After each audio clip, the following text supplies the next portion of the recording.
Hello everyone, I'm Tsegereda from Ethiopia. I am an English teacher and I taught for about 18 years and I am teaching still English at Tegemenan Girls Boarding Secondary School, and I'm also working at Addis Ababa University as a part-timer instructor, and currently I'm attending my PhD at Addis Ababa University. That's all about me. And today we're going to have how to teach grammar indirectly. And by the end of this session, you will have discussed common issues with grammar for teachers and learners. And we are going to look at the general strategies for teaching grammar in more engaging way. We have been again introduced to some of the activities for teaching grammar. And before we just directly pass to the next one, let me ask you a question. What problems do you have with teaching grammar? Please write your answers in a chat box. Good evening, good afternoon, good morning, wherever you are. I am Sivanandini Moodley from South Africa. I teach at the Auckland Park Academy of Excellence in Johannesburg and in high school, and I am the publications officer for NAITSA in South Africa. I'm very, very glad to be part of this webinar. Thank you. I'm Nanzalan Kulu. I teach at Pabalon Primary School in Koko, which is the eastern part of Free State. I teach at primary school, learners from grade 5 up to grade 7. I work with NAITSA here in South Africa under the portfolio of membership. Thank you. So I'm Joy Ezeji. I'm an English teacher at Brick City Montessori School, Lagos, Nigeria. I have a bachelor's degree in English education and master's in educational psychology. And I also have a diploma in early childhood education. I'm a teacher, an English teacher. I am Ndekumba Baro, teacher of English from Senegal. I have been teaching for 14 years now. Thank you. Thank you so much. Thanks, Ndekumba. So very quickly moving on to the core of the presentation today. So we pass the floor to actually Sireda already summarized the aim of the session today. So we'll definitely just quickly move on to her section. Please go ahead, Sireda. Thank you, Steve. Okay, let me get back to my question. The first question is, what problem do you have with teaching grammar?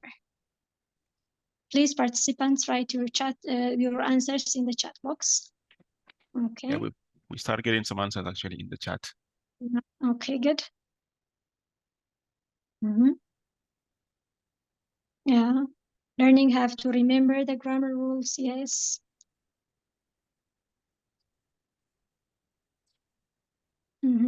Yeah, spelling error is also one of the problem. Teaching grammar communicatively, the problem.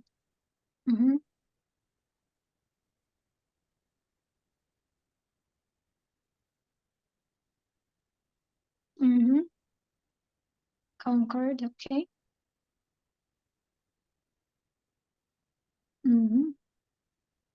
Yeah, creativity is one of the problem, yes. Using mostly informal languages. Yeah, that's very interesting. So some of the problem has already mentioned, and let me add one more question, then we will pass to our different strategies. My second question is, what problem do your learners have with the learning grammar? What problem do your learners have with learning grammar?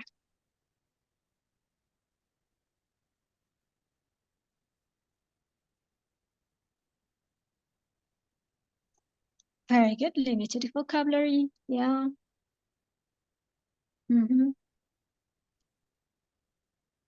Yeah, that's it, mother the mother tongue interference. Yes, good.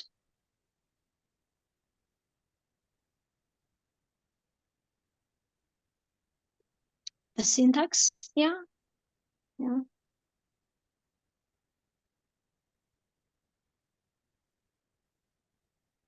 Remembering the rules, yes.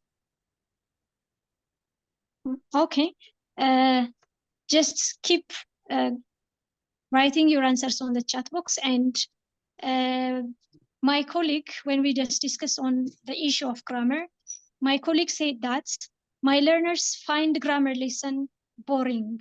How can I make teaching grammar more engaging? This is the question that he asked me. Then if you were in my position, what could you say to this teacher? What could you say to this teacher?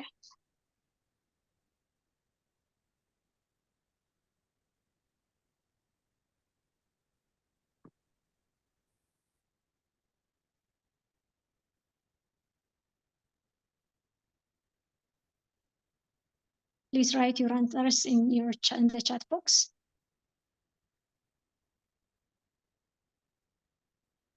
Approach game, yes, good. Starting from the base, yeah. Use games to teach grammar, very interesting, yeah.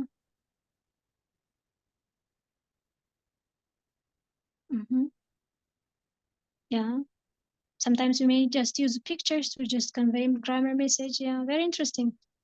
Very interesting. Yeah, thank you so much for your answers. And let me directly pass to some of the strategies we try to just tell you how to teach grammar indirectly.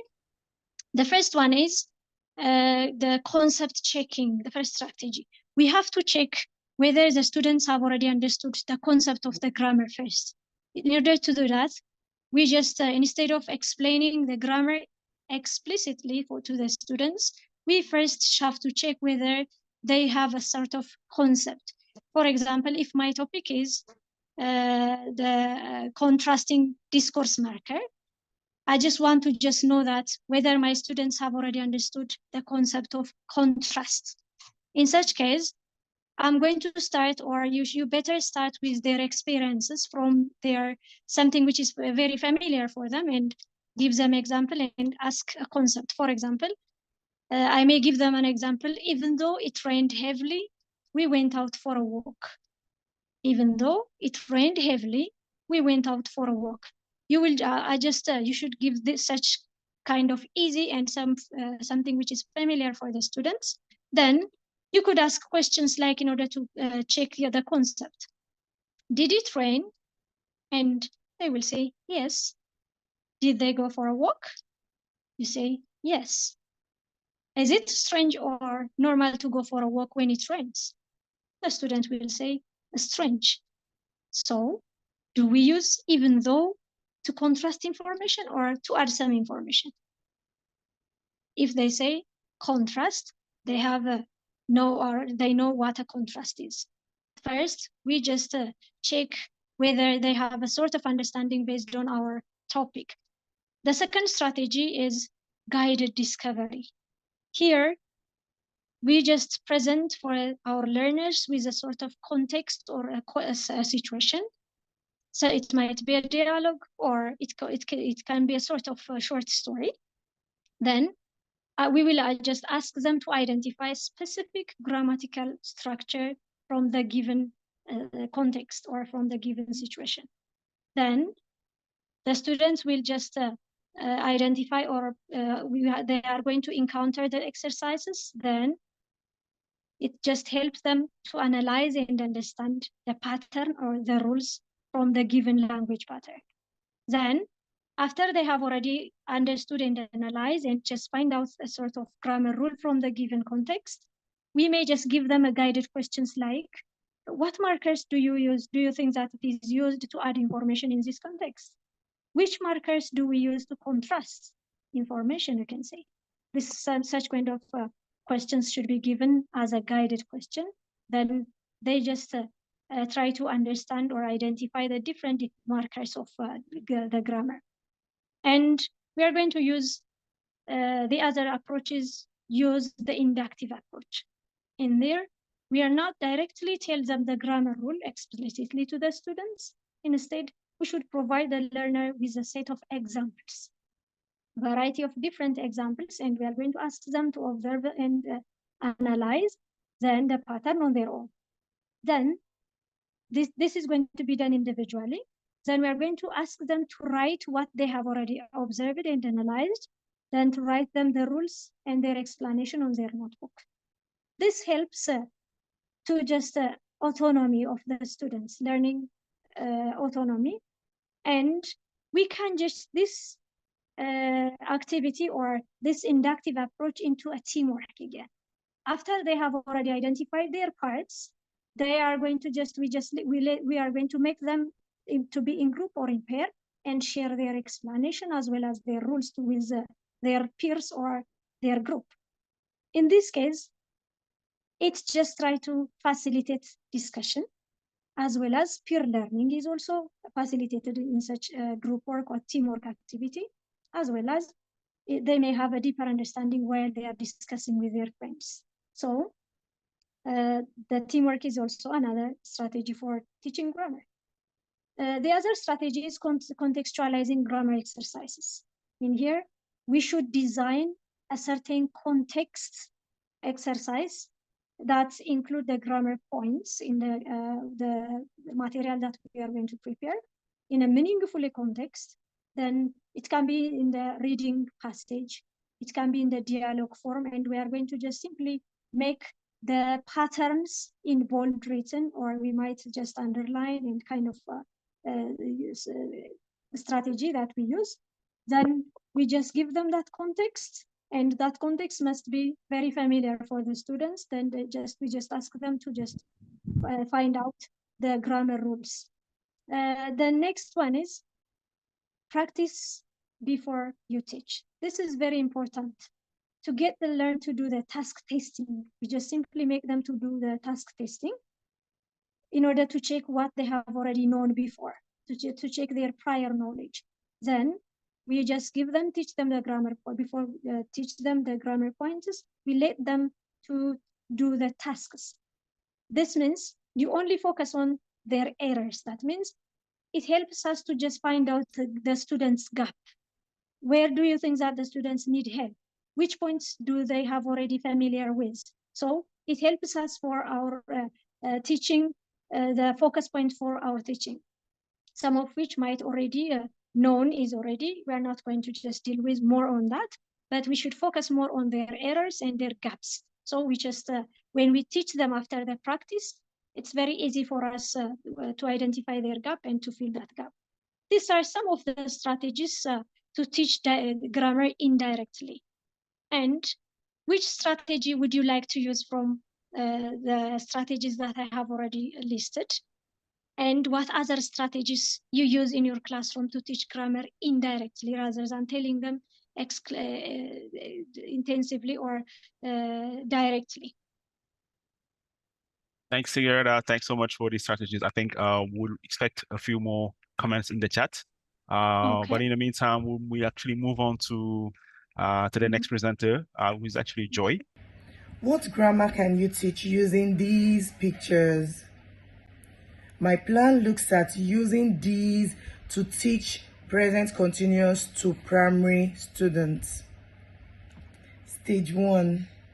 Before the lesson, prepare pictures of people doing some chores like washing plates, sweeping, mopping, cleaning, washing cars, and so on, and cards with words written out on to match. Stage 2.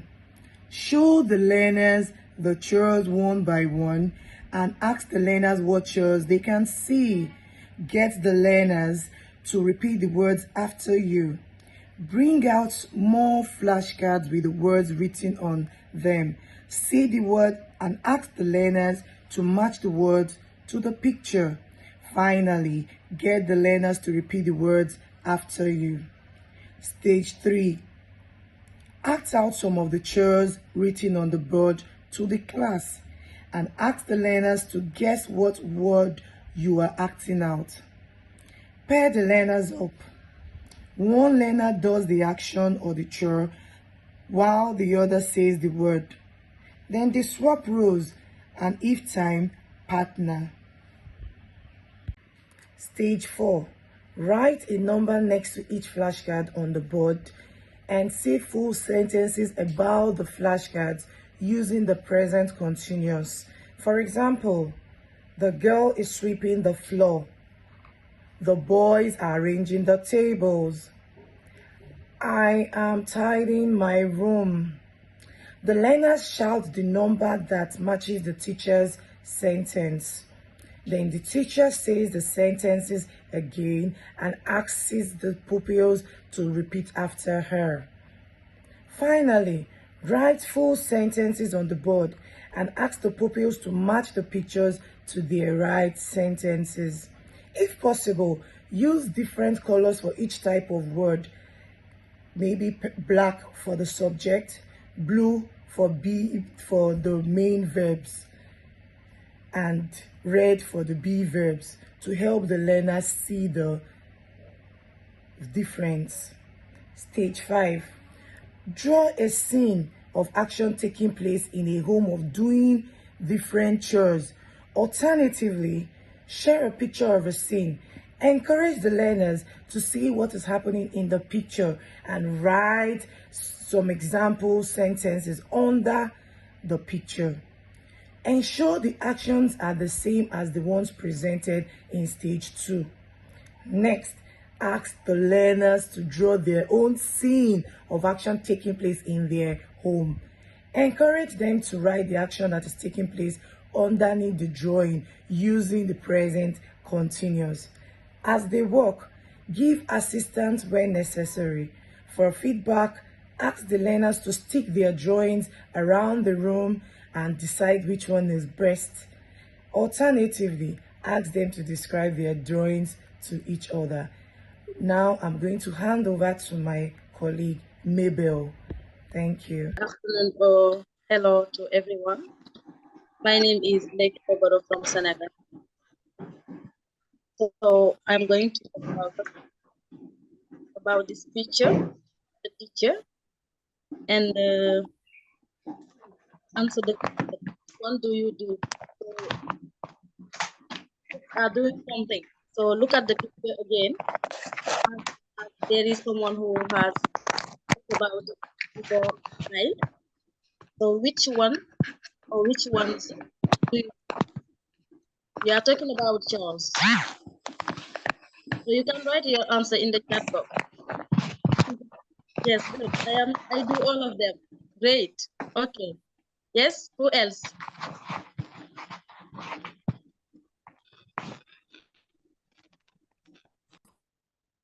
Yes, you can write your answer in the chat box. All.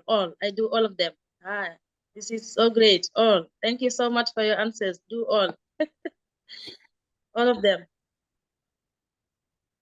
Yes. I do everything. Great.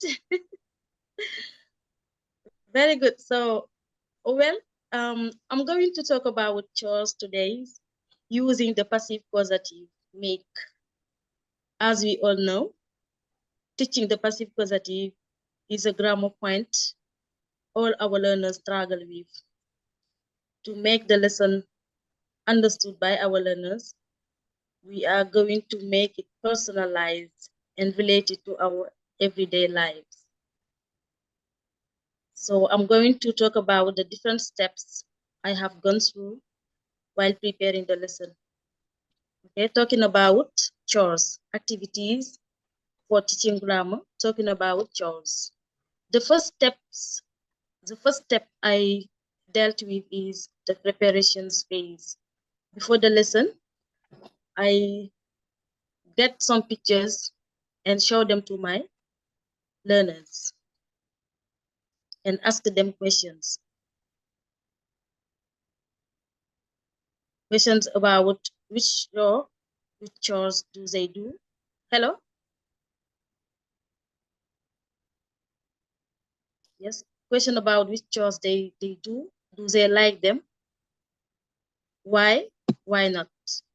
In step 2, we are going to talk about the contextualization. After having studied or talked about the pictures, we talk about in step 2 about contextualization, meaning giving them a small text talking about chores.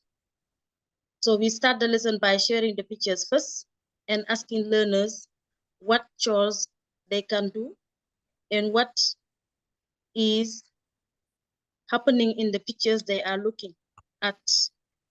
And then we can ask them if they do these chores or no, if they like them, why or why not.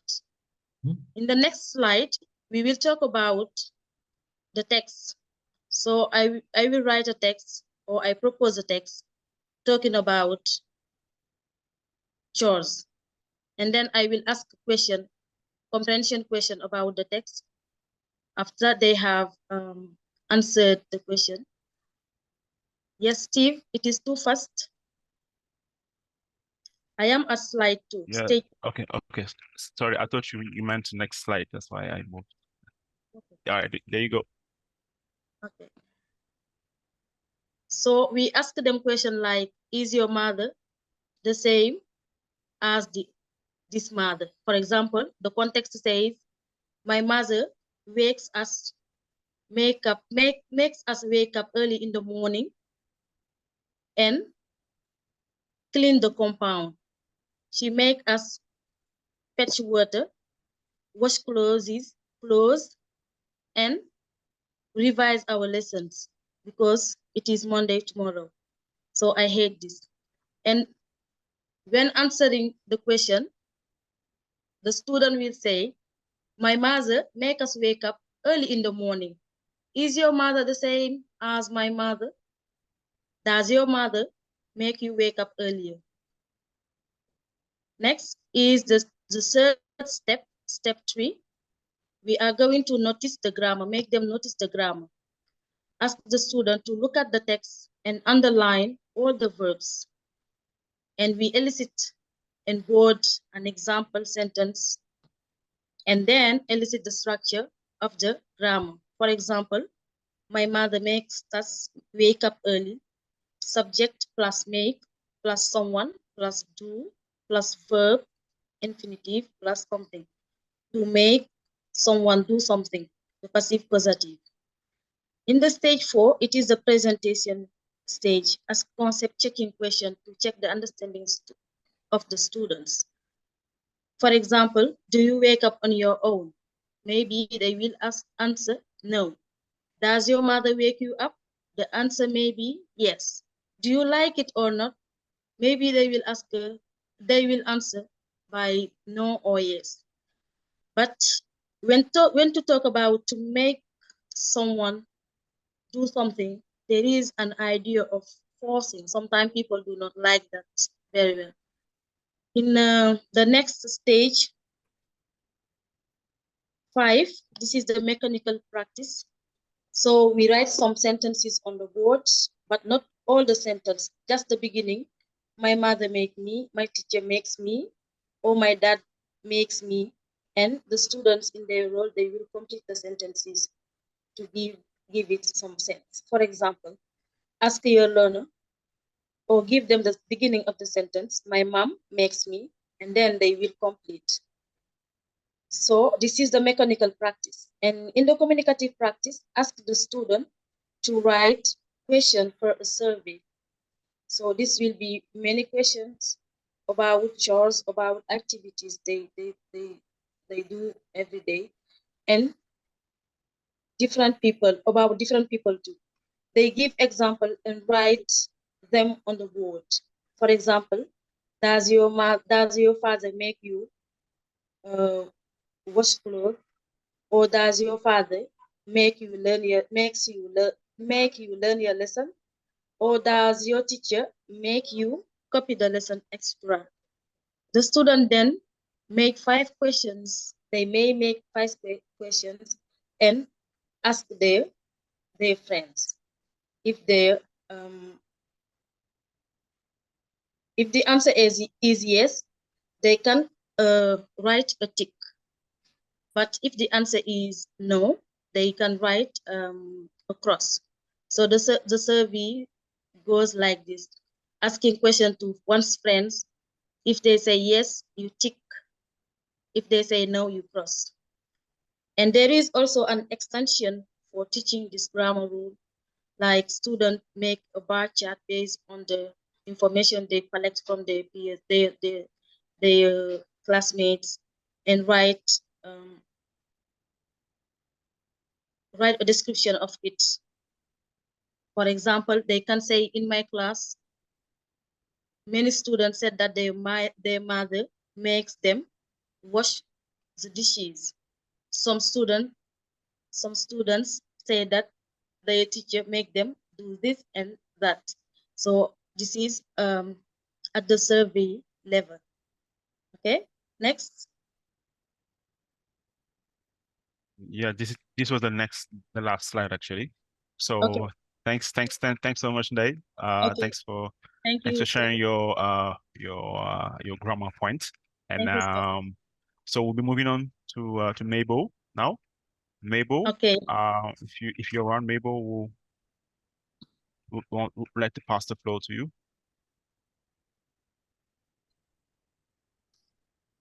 Hi, hello. Hello, hi, Mabel. I'm trying to do my video. Can you see me?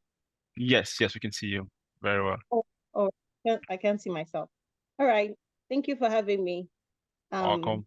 My name is Singuari Mabel from Nigeria, and my activity is on identifying parts of speech.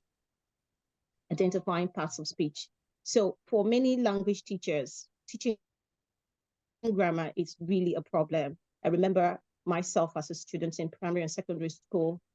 What was really taught to me as English language was reading comprehension. Just we read the passages, we answer the questions, and that was all. Emphasis on grammar teaching was minimal, if it was even there at all. So the problem has lingered for years, and teachers still grapple with how to teach grammar because the concept itself sounds mystical. Like we needed to demystify it so that grammar could just be easy for teachers to teach, be more engaging, more student-centered, and more interactive. So my first activity is to start like a leading or a pre-reading task. Now, for this activity, you set the topic for the lesson, and then you ask your students to read a short text. Could be short, could be long, depending on the class. And this text is on a specific topic you want to teach. So, for example, if you want to talk about adjectives or verbs, the text should have all of those kinds of elements, lots of describing words, so that it becomes easy for your learners to understand the parts of speech that they want to learn. So contextualizing the grammar in short text and passages makes it easy for your learners to see how the grammar is used in real life, in the short text and passages that they'll be reading. So for the pre-reading, if, for example, you want to talk about, your text is about, let's say, farming or fishing or cooking, for example, you could ask them some questions to activate the schemata, like, do you cook? What kind of food do you like cooking? Or who cooks in the house? Or do you go to the farm? Do you fish? Just things like that, things around the topic, just to give them an interest in the passage they want to read. Now, after that has been done, you ask a student to read the text. So this could be something you have prepared. Sometimes I like preparing, because in preparing my text, I'm able to put all the elements that I want them to identify. They don't need to struggle too much. It's already there. They just need to identify and pick them. So this could be something you have already prepared for your learners for the topic. So they read the text, and then you ask them some basic comprehension questions. After that is done, you go into the next stage of noticing. Now, for this stage, you make them find any grammar elements that you want to focus on. So, for example, like I did mention, if the focus is on adjectives, you ask them to identify all the adjectives in the text. So for younger learners, you could ask them to circle the adjectives or underline the verbs, put asterisks on prepositions or conjunctions or pronouns, just any kind of grammar element you want to teach. Using colors for younger learners is also very important. It helps them to notice. Sometimes you don't tell them what it is. You could just use, for example, if you want to use like a blue marker to identify all nouns, you could just use a blue marker to circle the noun and ask them to identify what part of speech it is.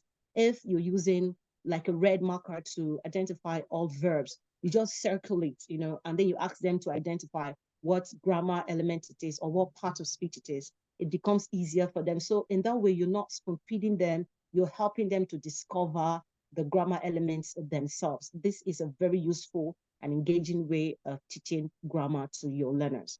Next slide, please.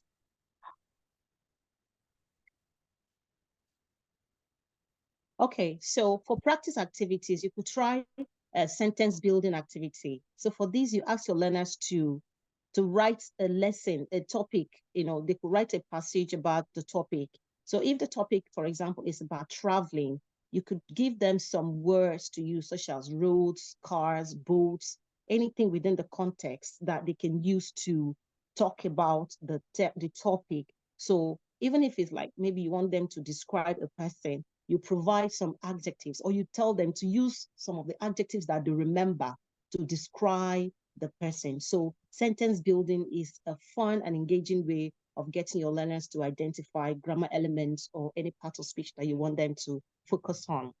Gap fills activities are also very useful. So for things like that, you make a sentence, you could write a sentence on the board and you give a gap to be filled by your learners. So the gap to be filled is dependent on the grammar element you want them to focus on. So if this element is, if the grammar is, for example, prepositions, you write a sentence like, she kept the bag dash the floor. She kept the bag dash the floor. Now you want them to identify which part of speech, which of the prepositions would best fill in the gap. So you could give them options like on the floor, or to the floor, or behind the floor, something like that, and they could identify which of the options is more fitting for the gap. So at the end of the day, you have a complete sentence and the gap is filled. This gap fill activity is also very useful for your learners. Sentence Scrabble is one activity that I really enjoy doing with my students. So for this, I write a couple of sentences. I just mix them up, and I want them to unscramble the words to give me a grammatically correct sentence. So, for example, there I have the she wedding attended, something like that. And then for things like that, you want them to unscramble the sentences, the words, and give you a grammatically correct sentence. So you have she attended the wedding. So when you do things like that, the focus is on getting them to know how to arrange the structure, to arrange the words in a way that makes meaning, in a way that is grammatically correct. So if it is not grammatically correct, they don't have points and the sentences are wrong. But when it becomes grammatically correct, you see that they're making progress and they love to be more engaged in things like that. For the chain story, you could do it as an individual activity or as a collaborative class activity. So you could divide the students into various groups and give them a story, maybe a topic, and tell them to write a sentence, to write a complete story. So it could just be, you could tell them maybe 10 sentences or just a paragraph, 100 words, depending on how you want it to be. And then you ask them to, each member of the group has to contribute to the story. And at the end of the day, they swap stories and each group takes the other group's story and they read out. And then you could ask them to identify the grammar elements that they can find from each of their group stories. So with things like that, you find that it engages them, it makes them cooperate, it brings about good collaborative work, and it's engaging and fun for them. Next slide, please. Okay, so I have an activity that I want you to do. I don't know if there is time for that, but like this is something that I created, and it would be nice to just see if we can do it briefly in 30 seconds. If you go through it, it's a passage about someone being stranded as a traveler.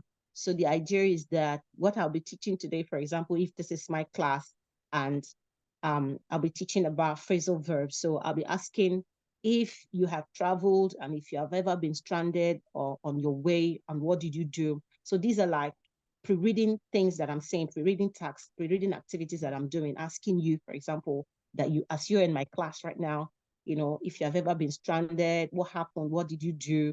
And then I would let you to read the text. So the text, like I said, is about traveling, but the grammar elements I want you to identify are phrasal verbs. So if you can quickly go through it and 10, 15 seconds, just skim through and let's identify as many phrasal verbs as we can find. Yeah. So, okay. So, for example, now, after you have read it, these are the things I want you to notice, the ones that are underlined or in bold. Those are the phrasal verbs that you want your learners to notice. So you could try the noticing activity and see how that goes for your learners. I'm sure your learners are really going to enjoy some of my strategies that I've put out for you. Thank you so much for your time. This is all I have for you now. Over to the next person. Thank you. Thanks, Mabel. So over to Sivanandini.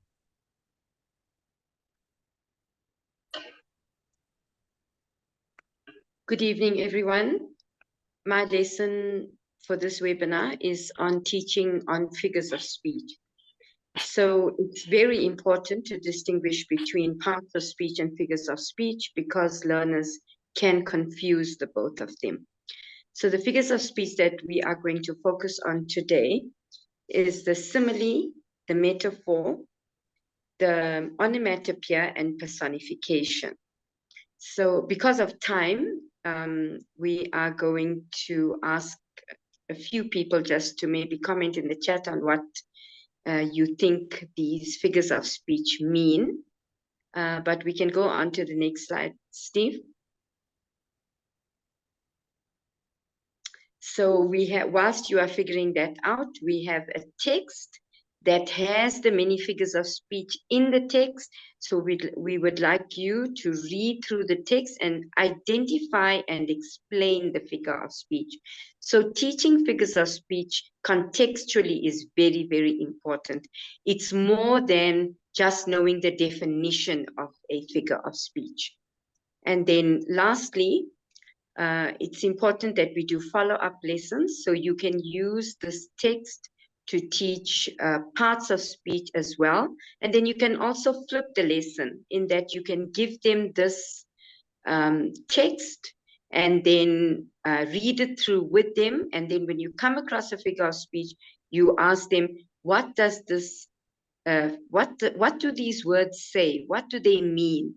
For example, if this is not in the text, but if we say it's raining cats and dogs, we actually mean it's raining heavily. So you can flip the lesson and teach it from the context of the actual text that we have. And then, of course, the follow-up lessons with asking questions on the text with regards to parts of speech as well. I just hope that I got through the absolute gist of this, which is the difference between figures of speech and parts of speech, and it's important to teach it contextually, and that figures of speech go beyond just being definitions. Thank you. Thanks so much, Sivanandini. Thanks very much. So we move on to Noni. Noni, are you around? I'm cool. Thank you. I hope everyone can see me, right? I'll just remove spotlight. I'll just spotlight you. Can you maybe say something so I can find you from the different screens that I have? Plenty of people lined up. Yeah, but please go ahead. Please go ahead.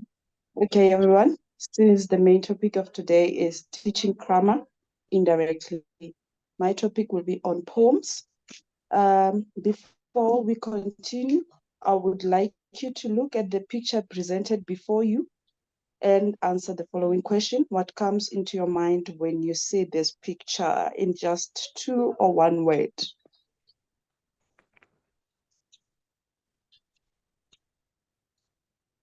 Lovely, I can see food, chips. Okay, keep on writing in the chat board. That's correct. You can think of food, time to eat, lunch, maybe the smell of the chips, right? So the next activity, we are going to look at the poem titled Chips. As you do that, I would like you to mainly focus on the figures of speech, as it is one of the poetic elements, which is rhyme.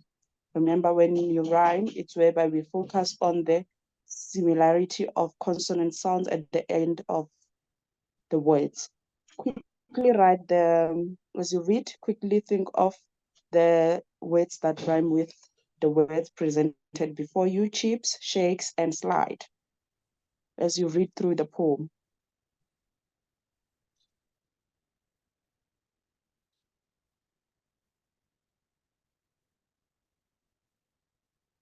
Okay, keep the rhymes coming up. Keep the rhymes coming in the chat board. I haven't seen any.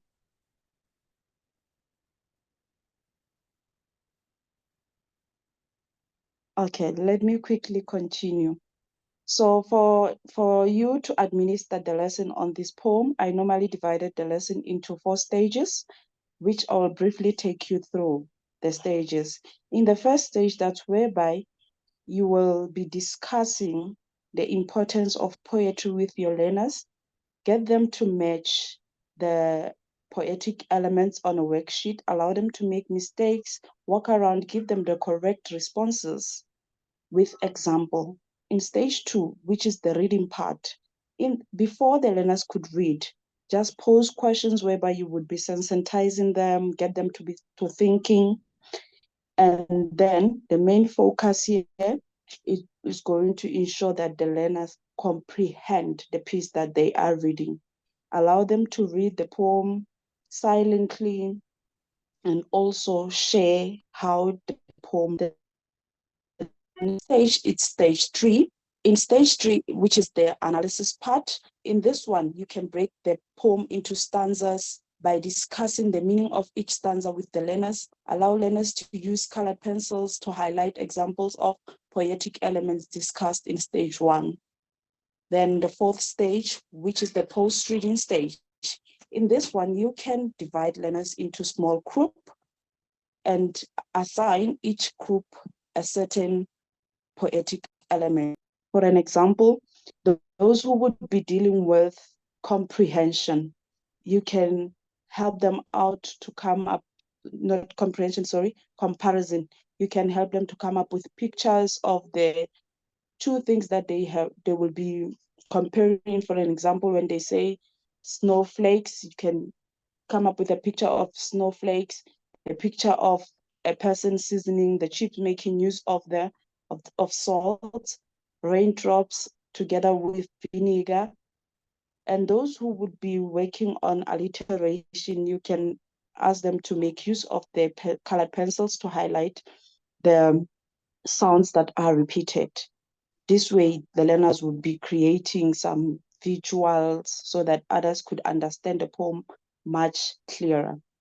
Then the last stage, which is a reflection. As a teacher, you can ask the learners to reflect on what they have learned on there, about the poetic elements, also their role in conveying the meaning. When looking at this poem, you can teach the grammatical elements such as nouns, verbs, conjunctions. There's a lot that you can teach. So if you are to deal with the nouns, it would be very interesting if you can put the pictures up for learners to match the nouns picked from the poem together with the pictures. And for verbs, you can ask learners to act out the actions. I think that's it for tonight. Thank you, everyone. Thanks so much. Thanks, Noni. Thanks everyone for your brilliant kind of presentation, looking at, your activities that you've developed, as part of the project, and for sharing, how, teachers like you can actually use these strategies to actually teach grammar indirectly.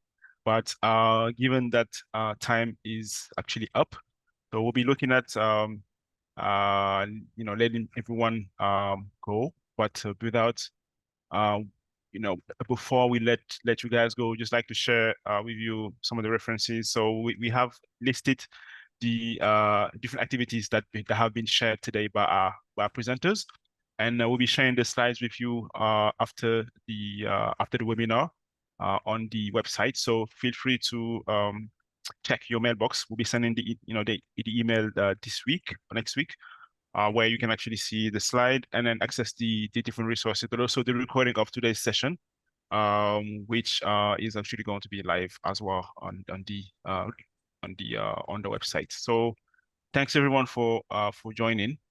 Thanks for our presenters today. It was lovely to have you around. So we'll see you next week for another webinar on leadership for LTAs, where we'll be looking at how teachers can sort of develop leadership skills, and how they can actually use those skills for the betterment of the teacher association. So thanks so much for being here. We'll be sharing the link to the feedback form, and then those who complete the feedback form will be receiving their certificate of participation. Thanks so much, and see you next week.